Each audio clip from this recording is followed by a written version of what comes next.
Bike riding gears या फिर two wheeler riding gears, safety gears की बात कर रहा हूँ मैं। उसकी इंपॉर्टेंस क्या है आप सबको मालूम है, मुझे बताने की ज़रूरत नहीं है। होता क्या है ना, अगर आप बाइक कार ट्रैवल कर रहे हो या फिर आप फोर व्हीलर में ट्रैवल कर रहे हो, उसमें अगर छोटा मोटा एक्सीडेंट होता है आपका, तो चांसेस हैं कि उसका इम्पैक्ट आप तक ना आए। बट अगर आप बाइक पे हो, आप किसी भी स्पीड पे हो एंड गलती आपकी नहीं है, चाहे किसी और की गलती है, सामने वाले की गलती है, आपकी बाइक जो है थोड़ी बहुत जो स्किड हो जाती है और आप गिरते हो, तो उसका इम्पैक्ट डायरेक्टली आप पे आएगा। You are totally exposed. ऐसा मेरे साथ में लद्दाख में हो चुका है। मेरा एक छोटा सा एक्सीडेंट लद्दाख में हो चुका है and I was saved just because of riding gears. मेरे हेलमेट पे इम्पैक्ट आया था, मेरे राइडिंग जैकेट पे, एल्बो पे यहाँ इम्पैक्ट आया था, मेरे हाथ में इम्पैक्ट आया था। मेरे पास ग्लव्स थे जिसमें नक्कल प्रोटेक्टर मिलते हैं, और मेरे नी गार्ड पे इम्पैक्ट आया था, मेरे शूज़ पे इम्पैक्ट आया था। मेरे सारे राइडिंग गियर्स ने इम्पैक्ट लिया। अगर मेरा एक भी राइडिंग गियर्स उसमें मिसिंग होता तो वहाँ इम्पैक्ट आता। उसका इम्पैक्ट चोट कितनी आती वो तो एक अलग बात है। मेरा पूरा ट्रिप खराब होता लद्दाख का, क्योंकि मेरे लद्दाख ट्रिप के आई थिंक थर्ड डे वो एक्सीडेंट हुआ था ऑन जोजिला पास। हमने लद्दाख में जस्ट एंटर किया था। तो राइडिंग गियर्स की इंपॉर्टेंस बहुत ज़्यादा है। बजाय इसके कि हम सोचें कि यार एक बार चोट लगी उसके बाद हम सीख के राइडिंग गियर्स इनमें इन्वेस्ट करें, उससे बेटर ये है कि अगर आप राइडिंग स्टार्ट कर रहे हो, मेरे अकॉर्डिंग अगर आप लॉन्ग डिस्टेंस खासकर राइडिंग स्टार्ट कर रहे हो, तो आपको राइडिंग गियर्स में, अच्छे राइडिंग गियर्स में इन्वेस्ट करना चाहिए। एंड सबसे ज़्यादा जो इंपॉर्टेंट राइडिंग गियर है वो आपका हेलमेट होता है, नो डाउट। बट ऐसा नहीं है कि हेलमेट इंपॉर्टेंट है तो बाकी राइडिंग गियर्स आपके इंपॉर्टेंट नहीं है। इस व्लॉग में मैं आपसे बात करने वाला हूँ अपनी राइडिंग जैकेट की, ये वाली। So hi guys, a very warm namaste to you and a very good morning to you. आप में से काफ़ी लोगों ने मुझे पुराने व्लॉग्स पे कमेंट किए कि मैं अपनी जो समर की राइडिंग जैकेट है उसके बारे में अपना ओपिनियन शेयर करूं, मैं कौन सी राइडिंग जैकेट यूज़ कर रहा हूं। मैं टोटल 3 राइडिंग जैकेट यूज़ कर रहा हूं। एक तो है स्टेल्थ ईवो, जो कि है ऑल सीजन राइडिंग जैकेट, जो कि थोड़ी सी एक्सपेंसिव आती है। उसका प्राइस है close to I think 13,000 rupees and उसका मैंने अलग से डिटेल्ड व्लॉग बनाया हुआ है, शेयर किया हुआ है। अगर आप चाहो तो देख सकते हो, उसका लिंक यहाँ ऊपर आई बटन में आ रहा होगा। एंड अब बात करते हैं बाकी दोनों राइडिंग जैकेट की। बाकी दोनों जो राइडिंग जैकेट है वो मेरी है मैश राइडिंग जैकेट है, और यू कैन से समर्स की राइडिंग जैकेट है। एक राइनेक्स की है, और मेरी पर्सनल फेवरेट जो है वो है ये है वाइटारा की मिलर राइडिंग जैकेट। इसका प्राइस है 7,000 रुपीज़। तो अभी मुझे इस राइडिंग जैकेट को यूज़ करते हुए क्लोज टू 1 साल हो गया है। एंड मैं ये क्यों बोल रहा हूँ कि ये जैकेट मतलब मेरी फेवरेट जैकेट है, उसका क्या रीज़न है वो आपको इस व्लॉग में आगे मालूम चल जाएगा। तो जिनको नहीं पता, मैं उनको ब्रीफली बताता हूँ कि एक मैश राइडिंग जैकेट में, जो कि ये है मैश राइडिंग जैकेट, और एक ऑल सीजन राइडिंग जैकेट में डिफरेंस क्या है। देखो, मैश राइडिंग जैकेट जो होती है, जैसे कि ये है, इसमें ये जो मटेरियल है ये पूरा मैश मटेरियल है। एंड अगर आप राइड करते हो, समर्स पे राइड करते हो, तो इससे आपको प्रॉपर वेंटिलेशन मिलती है। आपकी जो हवा है वो क्रॉस होकर आपकी बॉडी को लगती है, तो आपको गर्मी फील नहीं होती है। ये आपकी बॉडी को वाइल राइडिंग सेफ्टी देती है, क्योंकि इसमें आपको जो प्रोटेक्टर है वो मिलते हैं। आपको एल्बो का मिलता है, देन आपको शोल्डर का मिलता है, देन आपको बैक का मिलता है। तो इसमें प्रोटेक्शन के लिए आपको प्रोटेक्टर मिलते हैं, बट साथ में आपको प्रॉपर वेंटिलेशन मिलती है। एंड जो ऑल सीजन राइडिंग जैकेट होती है उसमें क्या होता है, उसमें जो फैब्रिक यूज होती है वो आपको एयर से भी प्रोटेक्ट करती है। मतलब विंटर राइड्स के लिए एक ऑल सीजन जैकेट ज़्यादा बेनिफिशियल होती है, क्योंकि उसमें आपको एयर से, ठंडी हवा से जो है प्रॉपर प्रोटेक्शन मिलती है। अब बोलते हैं इसको ऑल सीजन है, रीजन बीइंग कि उसमें आपको पॉकेट्स मिलती है। अगर आप समर्स में राइड कर रहे हो तो उसमें उन पॉकेट्स को आप ओपन कर सकते हो, और वहाँ पर नेट होता है, तो उससे आपको उस टाइम आपको प्रॉपर वेंटिलेशन मिलती है। तो वो काइंड ऑफ आपकी मल्टीपर्पज जैकेट होती है। ये है आपकी प्योरली समर्स के लिए। मैश जैकेट जो होती हैं वो थोड़ी सी इकोनॉमिकल आती हैं, एंड ऑल सीजन जैकेट थोड़ी सी एक्सपेंसिव आती हैं। इस जैकेट का प्राइस है 7,000 रुपीज़।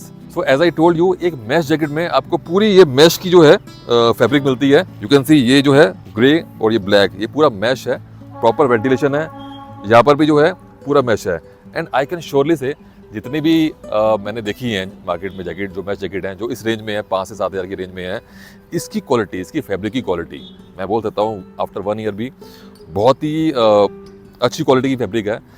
कोई इचीनेस नहीं होती। अगर मैं एक्सट्रीम समर्स पे भी राइड करता हूँ, 3-4 घंटे भी राइड करता हूँ, तब भी मुझे इसके साथ में होता है ना, कुछ फैब्रिक जैसी होती है मैश की नॉर्मली, तो कोई इचिंग नहीं होती। तो फैब्रिक जो है काफ़ी अच्छी क्वालिटी की है, आई कैन श्योरली से।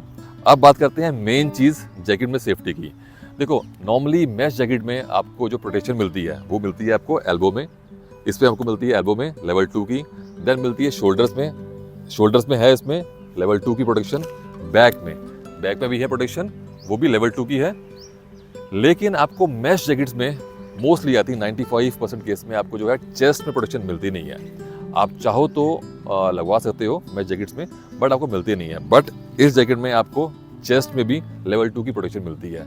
अभी मैंने ऑल्दो निकाली हुई है प्रोटेक्शन, वो रीज़न बीइंग कि मैं लोकल राइड्स के लिए जो चेस्ट की प्रोटेक्शन है वो निकाल देता हूँ, क्योंकि थोड़ी सी बल्की हो जाती है विद चेस्ट प्रोटेक्शन, और मैं लॉन्ग राइड करता हूँ इस जैकेट के साथ में, तो मैं चेस्ट की जो प्रोटेक्शन है वो लगा लेता हूँ मैं। एंड एक और चीज़, इसमें जो आपको चेस्ट के प्रोटेक्टर मिलते हैं वो भी वेंटिलेटेड है। That means on the ride आप जो है प्रॉपरली वेंटिलेटेड फील करने वाले हो इस जैकेट के साथ में। अब बात करते हैं राइडिंग जैकेट में एक और इम्पोर्टेंट चीज़ जो कि है फिटिंग। देखो, राइडिंग जैकेट जब भी आप परचेज करते हो तो एक चीज़ आपको ध्यान रखनी होती है कि फिटिंग जो है जैकेट की वो ना टाइट हो ना लूज़ हो। होता क्या है, अगर आपकी जैकेट जो है लूज़ होगी, ज़्यादा लूज़ होगी, अगर आप गिरते हो अनफॉर्चुनेटली, तो उस केस में आपके जो ये प्रोटेक्शन है ये खिसक के आगे जाने का चांस है, क्योंकि काफ़ी लूज़ होगी आपकी जैकेट।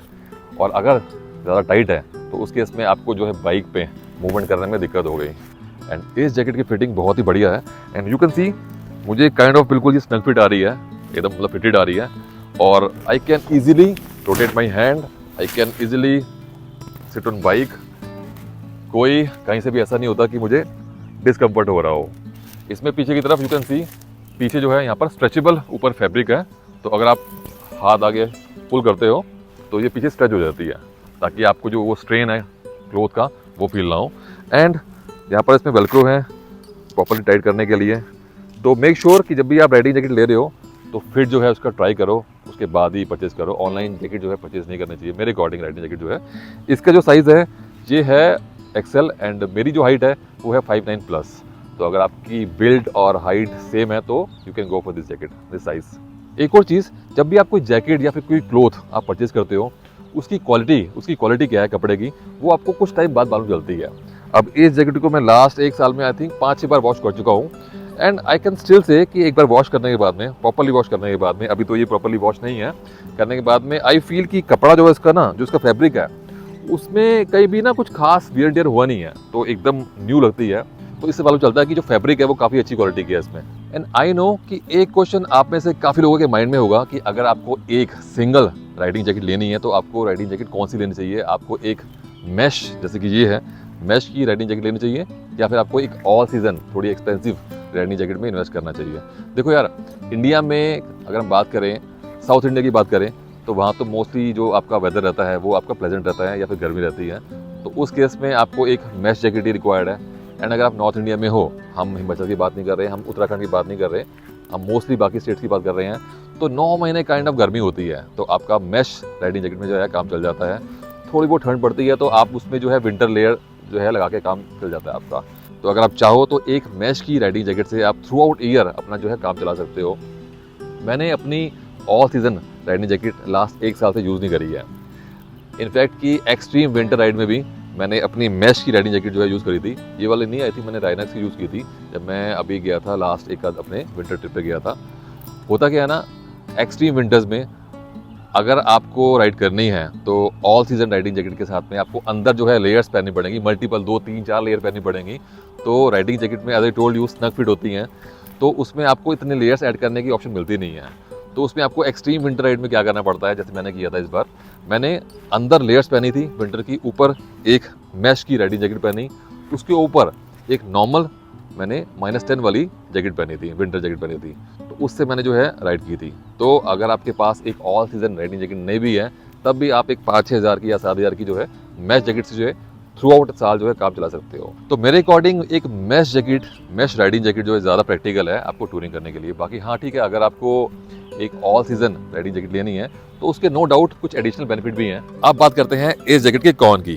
देखो, इस जैकेट में मेरे अकॉर्डिंग एक ही कॉन है, वो ये कि इस जैकेट में अंदर की तरफ कोई भी पॉकेट नहीं है। नॉर्मली आपको राइडिंग जैकेट में ना अंदर की तरफ एक पॉकेट मिलती है, आपको एक रेन पॉकेट मिलती है, वाटर प्रूफ पॉकेट मिलती है, जिसमें आप अपना मोबाइल या फिर वॉलेट आप कैरी कर सकते हो। इसमें वो पॉकेट यहाँ नहीं है, 2 पॉकेट यहाँ पर है, जो कि नॉर्मल पॉकेट है, रेन प्रूफ नहीं है। अब आई फील इसमें जो आगे आपको रेन पॉकेट नहीं मिलती है, उसका रीज़न क्या है? अगर पॉकेट होती तो उससे जो है वेंटिलेशन में थोड़ा सा इम्पैक्ट पड़ता, तो इसलिए मे बी इसमें जो है आपको रेन पॉकेट नहीं मिलती है। तो ये एक छोटा सा कॉन है मेरे अकॉर्डिंग इस जैकेट में। अब मैंने स्टार्टिंग में ये क्यों बोला कि ये राइडिंग जैकेट जो है मेरी फेवरेट है। देखो, आप राइडिंग जैकेट कोई भी ले लो, चाहे आप सोलेस की लो या राइनक्स की लो या फिर वाइटारा की कोई और राइडिंग जैकेट ले लो, आपको सेफ्टी सब में मिलती है, बट आई फील कि इसका जो डिज़ाइन है ना, इस पर्टिकुलर मॉडल का बायटारा मिलर का, इसका डिज़ाइन काफ़ी स्मार्ट है। ये टिपिकल आपको राइडिंग जैकेट लगती नहीं है। फॉर एग्जांपल इसके देखो ये कॉलर जो है, ये एक नॉर्मल जो जैकेट होती है ना, विंटर्स वाली जैकेट होती है वैसे है, तो काफ़ी स्मार्ट लगती है जैकेट। ये सेफ्टी तो मिलती है आपको, प्लस स्मार्ट भी है। और नॉर्मली वीकेंड राइड्स के लिए या फिर आपको लाइक डे टू डे आपको राइड्स करनी है, उसके लिए ये काफ़ी स्मार्ट लगती है और आपको टिपिकल वो जैकेट वाली फीलिंग आती नहीं है। बाकी आप लोगों का क्या ओपिनियन है इस जैकेट को लेके, मुझे कमेंट्स में ज़रूर बताना। तो ठीक है यार, ये था एक छोटा सा व्लॉग। अगर आपको अच्छा लगा हो तो एक लाइक, एक कमेंट, एक शेयर ज़रूर करना। बाकी मिलते हैं फिर नेक्स्ट व्लॉग में। Till then, ride safe, drive safe, take care and good bye.